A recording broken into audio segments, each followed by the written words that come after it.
তরকারি দেখো না, টেল টেল টেল টেল করছে।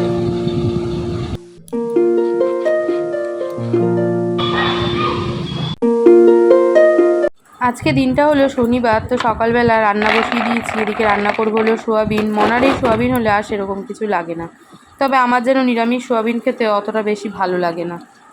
গুড মর্নিং এভরিওয়ান, সবাই কেমন আছো, কি করছো? পুজো লাইফস্টাইলে আবার একটা নতুন ভিডিও নিয়ে চলে আসলাম। সবাইকে জয়গুরু জানিয়ে তোমাকে কথা বলছি, গলা ভীষণ ব্যথা।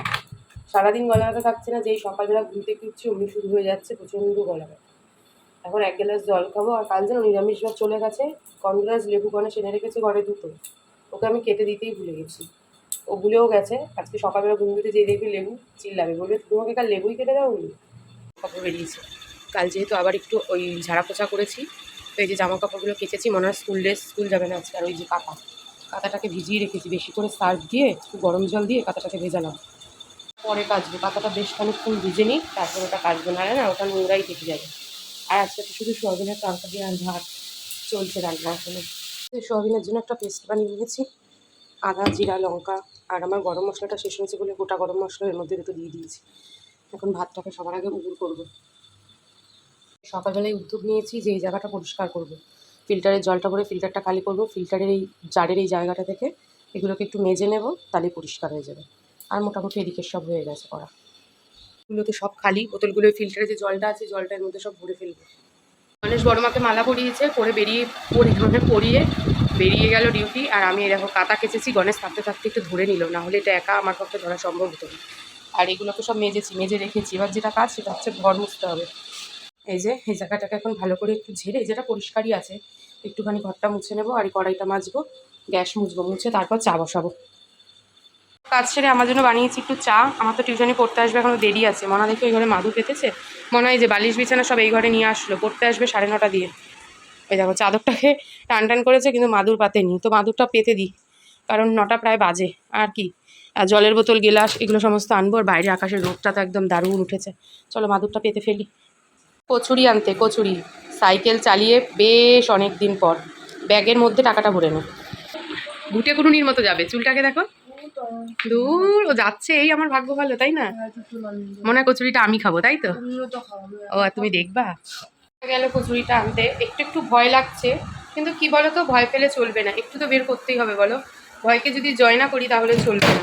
ওকে সাইকেল শেখানোর অনেকগুলো কারণ আছে, জানো তো। আমরা সাইকেল শিখতে পারিনি বলে আমাদের ভীষণ কাজে আলিস্য লাগে। মা বাবার কোনো সময় কোনো দরকারি কিছু আনতে হলে মানে আলিস্যতা, গাড়ি ভাড়া দিয়ে যেতে হবে, খাটনি, কষ্ট। তো মনাকে আমার সাইকেল চালানোর উদ্দেশ্য এটাই ছিল সব থেকে বড় ব্যাপার, যে মা বাবার যদি কোনো সমস্যা হয় ও যেন একটু টুক করে দৌড়ে গিয়ে ওষুধ এনে দিতে পারে, একটু এ বাড়ি থেকে ও বাড়ি খাবার এনে দিতে পারে, এবং শুধু মা বাবার নয়, সবার সমস্ত কিছু দরকারে যেন এগাতে পারে। আর সাইকেল না চালালে কোনো দরকারই এগাতে পারবে না। এই যে আমরা সাইকেল চালাতে পারি না, ব্যাস তার মানে কিছুই পারি না। হেঁটে যেতে হবে, গাড়ি ভাড়া দিয়ে যেতে হবে, এইভাবে অর্ধেক জায়গায় যাইও না, অর্ধেক কাজ করিও না। তো মনাকে যেন সেটা ভেবে পিছিয়ে পড়তে না হয়। আজকে হঠাৎ করে ধরো গণেশ সারাদিন থাকে না, আমারও যদি কোনো রকম অসুস্থ হয়, ওই জন্য একটু টুক করে দৌড়ে ওষুধ বলো বা কোনো দরকারি জিনিস, এখন তো আস্তে আস্তে বড় হচ্ছে না, তো এই ভেবেই ওকে সাইকেলটা চালানো শিখিয়েছি। আর আমি যদি এখন ভয় পেয়ে সাইকেল ওই একদিন পড়ে গেছে এই ভয় পাই, কিংবা রাস্তায় বেরানোর ভয় পেয়ে যদি ওকে সাইকেল চালানোটা বন্ধ করিয়ে ঘরে বসিয়ে রাখি, ও এমনিতেই কুড়ে। ওই বলেছি কচুরি আনতে, আমি বলে না আমি কচুরি খাবো না। মানে ও খাবে, কিন্তু ওকে এনে দাও, ও ঘরে বসে খাবে, ঠিক আছে, কিন্তু এই যে বেরিয়ে আনতে হবে, তারপর ওকে মাথায় হাত বুলিয়ে বোঝালাম। কি বলতো, ছোট মানুষ তো, বোঝালে ওরা বোঝে। আমরাও যেমন মারা একটুখানি মন দিয়ে যদি কোনো কিছু বোঝায়, দেখবে আমরাও কিন্তু বুঝি যেটা ভুল করছি। মা বাবা বলো বা বড় যখন কেউ বোঝায়, তখন আমরা বোঝার চেষ্টা করি যে হ্যাঁ ঠিক বলছে।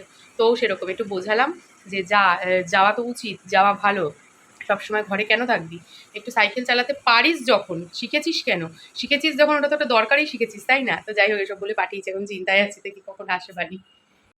আইতে চলে এসছে, গুড গার্ল, গুড গার্ল। তো এরকম যাবা, অসুবিধা হয়নি তো কোনো? তাহলে কি সুন্দর, দাও দাও ব্যাগ দাও, এই তো শোনা মা। টিফিন আমি একটাই কচুরি নেব, কারণ কালকে আবার ওই রাত্রে একটু পরোটা খেয়েছিলাম, সেই জন্য। যাও মা, না তোমার টিফিন তুমি নিয়ে এসে খাও। ভাই নিয়ে বেড়ে রেখে চলে এসেছি, তরকারি দেখো না টেল টেল টেল টেল করছে।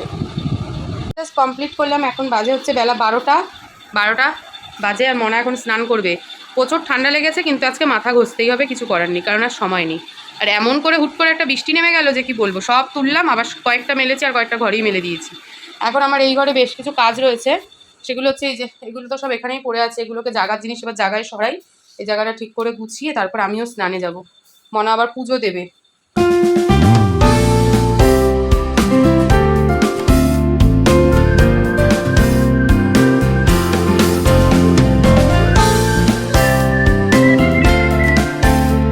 লেবুটা কেটে গুছিয়ে রেখে আমি তো মুখে অ্যাপ্লাই করেছি ফেস প্যাক, আর মনা কী করছে না, মনা ওই যে মনাকে মাথাটা ঘষিয়ে দিয়েছি।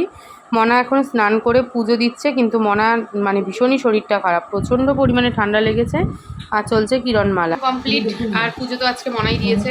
আমরা এখন বসেছি টিভি দেখতে, আর মনা বসেছে মনার নিজস্ব কিছু কাজে, সেই কাজগুলো করছে। তারপর এখন খাওয়া দাওয়া করবো, এখন 1টা বাজে। কটা পাঁপড় ভাজবো, আজকে তো শুধু সোয়াবিনের তরকারি আর ভাত রান্না করেছি, তো ভাবলাম যে কটা পাঁপড় ভাজি। আর বাইরে এখন না আছে রোদ, না আছে মেঘ, না আছে বৃষ্টি। জামা কাপড় কটা বাইরে মেলেছি, যেহেতু ভারী কাঁথাটা কেচেছি, তো সেই জন্য উঠে পড়েছি। উঠে সন্ধে পুজো দিলাম, আর আমার জন্য নিয়েছি চা মুড়ি, চিনি ছাড়া রচা আর সাথে মুড়ি। আর এটা হচ্ছে মনার জন্য চা, মনার তো দুধ চা, অবশ্যই চিনি দিয়ে মনাকে দেবো। মনা চা দিয়ে বিস্কুট দিয়ে খাবে। এদিকে আমি মোটামুটি রেডি হয়ে নিয়েছি, আর ঘুমের রেশ মনে হচ্ছে এখনও কাটেনি, কারণ দুপুরবেলা একটু ভালো করে ঘুমাতেই পারিনি। 4টে নাগাদ একটু ঘুম আসলো চোখে, তারপর তো সাথে সাথেই উঠে পড়তে হলো। আর তার আগে যতই চেষ্টা করছি ঘুমানোর, কিছুতেই যেন আজকে ঘুম আসছে না, কেন যে এরকম হলো কি জানি। না না, ওই লেখাটা গান দিয়ে ছাড়বো।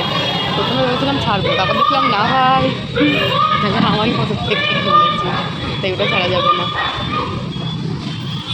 বাজে হচ্ছে রাত্রি 10:30, আর মানে বিকেলের পর থেকে আর একটুখানিও ভিডিও করতে পারিনি। কি বলো তো, ভীষণ পরিমাণে ব্যস্ত ছিলাম। গণেশের খাওয়া হয়ে গেছে, থালাটা বের করে দিলাম। মনা খেলো আজকে দুধ মুড়ি, মনার জ্বর এসছে, জ্বরের ওষুধ নিয়ে আসলাম, আর দুধ মুড়ি খেলো, আর কিছু খাবে না। এখন আমি খাবো, আমি একটু ভাতই খেয়ে নেবো, কারণ ভাত রয়েছে। আর কি বলবো, মানে মনা শরীর খারাপ তো, শরীর খারাপ থাকলে আর কিছু ভালো লাগে না। তাও পড়াতে নিয়ে গেছিলাম, তোমাদের দেখলি রাস্তায় যে ভিডিও করেছি আর কি। তো পড়াতে নিয়ে গেছি, তার অনেকগুলো কারণ ছিল, কারণ আজকে আমার বেলগুড়ি অনেকগুলো কাজের মধ্যে ফার্স্ট কাজ ছিল যেটা, সেটা মানে ইম্পর্টেন্ট কাজ ছিল যেটা, সেটা হচ্ছে মনার প্রিন্ট আউট বার করা। আমাদের এখানেও প্রিন্ট আউট বার করা যায়, তবে সেটা খুবই অসুবিধাজনক, রাস্তার দিকে আর কি আমাদের প্রিন্ট আউটের দোকান। আর আরও দুটো একটা কাজ ছিল বেলঘুরিয়ায়, যেটা না গেলে আমি খুবই অসুবিধা হয়ে যেত আর কি। তো সেই জন্য আরও বিশেষ করে গেছি, কিন্তু কাল সকালে মনার ম্যাথ পড়া রয়েছে, সেটা মনা কী করবে আমি নিজেও জানি না, বুঝতে পারছি না অ্যাকচুয়ালি। এখন ওষুধ খেয়েছে, শরীরটা কেমন থাকে সেটা বুঝে কালকের পড়া। এই যে আমার খাবার দাবার এখানে রয়েছে, সোয়াবিনের তরকারি, ভাত। চলো খাওয়া দাওয়াটা শেষ করে নিই, আর আজকের মতন ভিডিওটাও এখানে শেষ করছি। ভিডিওটা ভালো লাগলে প্রথম দিয়ে শেষ অবধি দেখো, লাইক কমেন্ট শেয়ার করো, আর ভিডিওটা ছেড়ে যাওয়ার আগে আমার চ্যানেলটা কিন্তু অবশ্যই সাবস্ক্রাইব করে দিয়ে যেও। আমার ভিডিওতে এতটাই ভিউজ কম, আর আমার ওয়াচ টাইম আজ 2 বছর পার করে, 2 বছর 2-3 মাস হয়ে গেল, ওয়াচ টাইম আমার এতটাই কম যে ভিডিও যখন এডিট করি বা ভিডিও যখন ছাড়ি, যখন ভিউজ দেখি 20 জন 22 জন 25 জন, তখন মনে হয় ধুর আর ভিডিও করবো না, ভালো লাগে না, ধুর আমারই এরকম হতে হয়। কই সবারই তো দেখি অনেক ভিউজ হচ্ছে, কিংবা যারা 2 বছর মানে 2 বছর 3-2.5 বছর ধরে ভিডিও করার পরও যাদের ভিউজ এরকম যার আর কি, মানে আমি বোধহয় পার্টিকুলার, আমি তো মনে করি যে 100 জনের মধ্যে বোধহয় আমি একাই একজন যার এরকমই ভিউজ আসছে। তো তোমরা একটু বেশি বেশি করে প্লিজ ভিডিওটা দেখো। আর দেখতে পাচ্ছ শুকনো মুখড়ি এসছে, মানে ভাবছে মা দরজা বন্ধ করে কি করছে তাহলে এই ঘরে। তো চলো টাটা, আজকের মতন গুড নাইট, দেখা হচ্ছে একটা নতুন ভিডিও। সবাই ভালো থেকো আর সুস্থ থেকো।